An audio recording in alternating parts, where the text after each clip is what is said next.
అహం లేని దానం అయ్యా బాబు. నేను చేశాను అనకుండా చేయవయ్యా.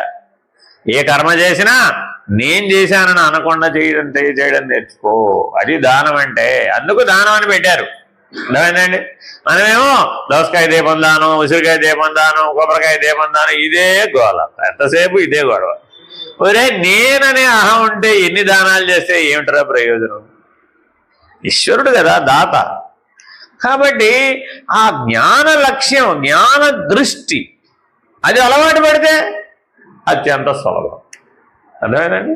కాబట్టి స్వరూప జ్ఞానం ఇదంతా ఏంటండి? స్వరూప జ్ఞానం. ఈ స్వరూప జ్ఞానం ఎవరికైతే ఉంటుందో వాడికి సర్వభూతములందు తనను, అన్ని భూతములను తన యందు దర్శిస్తాడనమాట. ఈ ఆత్మసాక్షాత్కార జ్ఞానాన్ని పొందినట్లయితే మోక్ష సామ్రాజ్యం లభిస్తుంది. వాడికి మాత్రమే వీలవుతుంది.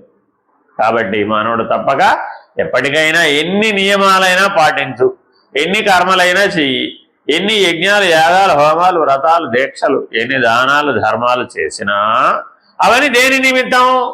ఈ ఆత్మసాక్షాత్కార జ్ఞాన నిమిత్తమే. ఈ లక్ష్యం లేకపోతే అవన్నీ వృధా అయిపోతాయి.